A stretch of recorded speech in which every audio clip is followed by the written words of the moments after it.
anterior, un texto también que ha sido catalogado como el más difícil. ¿Cómo lo catalogarías?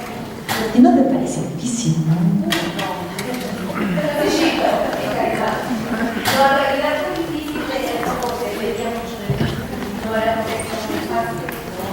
De hecho, yo lo que decía en lo que yo proponía era como diferentes lecturas, porque me parece que la cuestión que guía o el hilo conductor de todo ese texto tiene que ver con lenguaje y lenguaje, ¿no? Yo diría entre el lenguaje de la baraja, de los textos, el lenguaje del punto de guión, el lenguaje de los números, los que son títulos, el lenguaje que para mí me parecerá muy importante era el fotográfico, porque es una mujer que toma fotografías y entonces hace referencia además a obras visuales, ¿no? En él. Pero el texto, de lo que busqué, lo encontré catalogado como muy difícil, ¿no? Y participativo. Eso me hizo sentir un poco de alivio porque me sentía menos tonta, la verdad. Okay. Pero me gustaría saber cómo lo conseguiste tú y cómo lo catalogarías tú, ¿no? Porque me parece que ahora que veía el programa del Congreso y tal, hay muchas cosas escritas sobre varios textos, pero sobre lo anterior era como un poquito al margen. No se trabajó mucho. Entonces, a mí me gustaría saber qué pensabas tú, cómo lo conseguiste y si tú lo considerarías así como alguna parte de la crítica lo piensa como el más difícil. El anterior fue mi tercer libro con Tusquets. A mí se podrán imaginar que después de escribir Nadie me verá llorar, escribir un segundo libro era un reto muy grande. Y esta anécdota que les voy a contar, lo he contado en otras ocasiones, pero es muy cierta. Yo cuando escribí La cresta de Irón, que creo que es un libro sobre el que se escribe todavía menos que lo anterior, no sé, me queda, ¿no?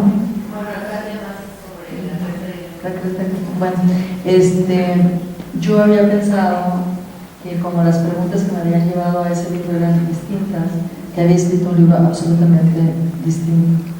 Y cuando estamos haciendo la promoción de la novela, porque era distinto porque según yo era un libro verbal en lugar de ser un libro de sustantivos, que era más sólido en ese sentido. Nadie me verá llorar, este era verbal, este era con relaciones temporales, el otro era sobre todo relaciones espaciales, blanco. O sea, de eso son mi manera de ir enfrentando el fenómeno literario, ¿no? Esas son las preguntas que yo me hago. Ahora voy a trabajar con este tipo de adverbios y voy a meter este tipo de sonidos, con este tipo de ritmos que necesitan cierto tipo de puntuación, que necesita cierto tipo de palabras, que tengan tales vocales para que hagan este ruido, etc. Eso es lo que yo pienso.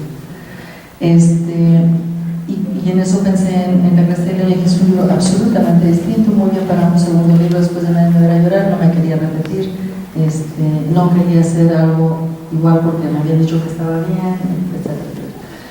Y cuando hicimos la promoción, la primera pregunta que me hizo un periodista fue: oiga, ¿y por qué sigue usted escribiendo sobre lo mismo? Y yo me quedé así como que, ¿de qué me está hablando este señor? ¿Por qué? O sea, no ha leído el libro, ¿no? Y luego me dice: no, porque fíjese, está otra vez un hospital, hay otra vez un médico, hay otra vez no sé qué, y en ese momento está la enfermedad. Y digo, ching, sí es cierto. Pero, o sea, eso totalmente pasó desapercibido porque mis preguntas eran otras, no tenían que ver con la trama. Y ustedes saben, cuando se lee como escritor, no en posición de escritor, como para ver estrategias de escritura, yo muchas veces te puedo decir qué figura está, con qué se está trabajando la escritura en la página 33 o 89, y no tengo idea de qué historia me están contando, porque no es una lectura basada en la anécdota, sino en todas las otras herramientas que están haciendo que me quede yo con el libro. Entonces me pongo atención a eso, y ya si me interesa lo suficiente, pues ya me entero de qué se trata, pero es como...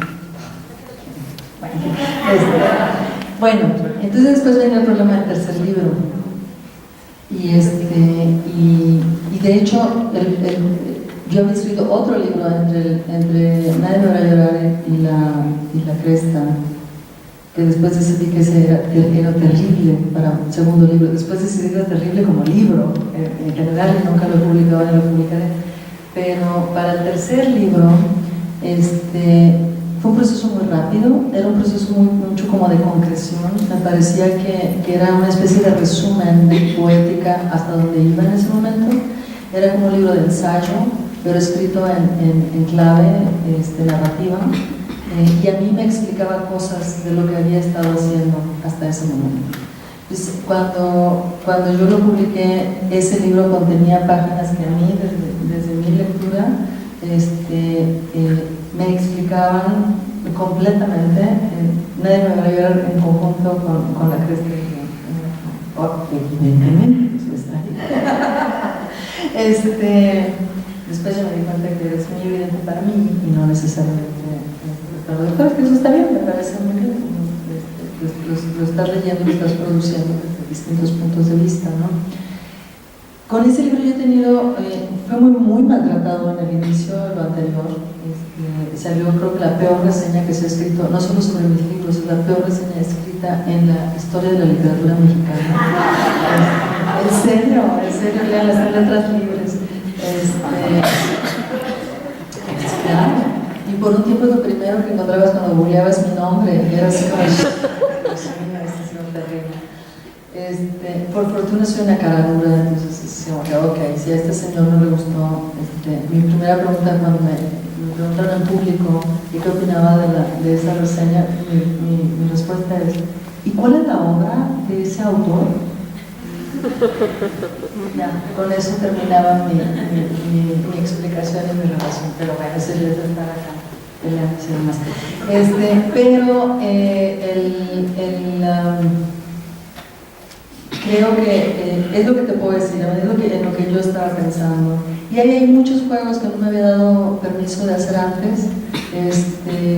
Todas estas reestructuras, todo este trabajo con las estructuras, toda esta posibilidad de repetir un capítulo 5 o 6 veces al final, pues es algo que yo no pude haber publicado como primer libro. Eso es algo que solo podía publicar porque ya estaba Nadie me va a llorar, estaba bien, ¿no? Era legible y demás. Entonces podía darme como este pequeño lujo de hacer algo que era absolutamente como privado e íntimo, y lo podía compartir en ese momento con lectores. A mí es un libro, no sé, después te preguntan cuál es tu libro favorito y demás. Cuando iba en el número 13, ese era mi favorito, porque me parecía que tenía muchos registros. Estaban unas influencias muy evidentes para mí. Por ejemplo, ahí se nota mucho Margarita Duras, mi larga relación con el mundo durasiano. Se nota, hay muchas de cosas que había querido tratar sobre la relación amorosa que no habían encontrado lugar en otros libros que están aquí. Y es un libro que escribí muy febrilmente, muy rápido, con un cierto tipo de velocidad, con el que por supuesto no escribí Nadie me va a poder ayudar, ni con el que escribí La cresta de Hilo. Muy parecido, creo yo, en su hechura al Mar de la Taiga, aunque como producto literario son trabajos muy distintos, ¿no? Y claro, después cuando empezamos la promoción de lo anterior, y otra vez un fotógrafo, y otra vez ya, pues sí, lo que voy a hacer, ¿no? ¿Cómo ven? ¿Estamos cansados? ¿Tomamos una más o damos con una más? A ver, valiente que sale, ¿verdad? Sí.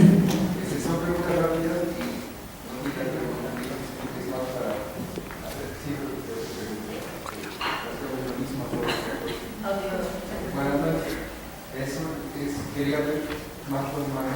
¿Qué? Más lo humano. Más lo humano. Ajá. Porque la escritura no es, ¿no?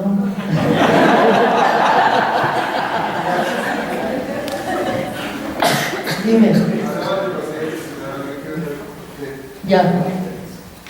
¿Prefiere el azúcar o la miel? La miel, por supuesto, de acacia. ¿Qué piensa del agua? Del agua, me he convertido en una nadadora, ahora consuetudinaria, porque creo en los beneficios profundos y espirituales del agua. ¿Es usted estoica o llora cuando ve películas? ¿Soy estoica? ¿O llora cuando ve películas? Y lloro hasta cuando veo las noticias, por eso. ¿Tiene miedo a la oscuridad? No, a la oscuridad no. ¿Qué piensa de la muerte? Que me da, ¿no?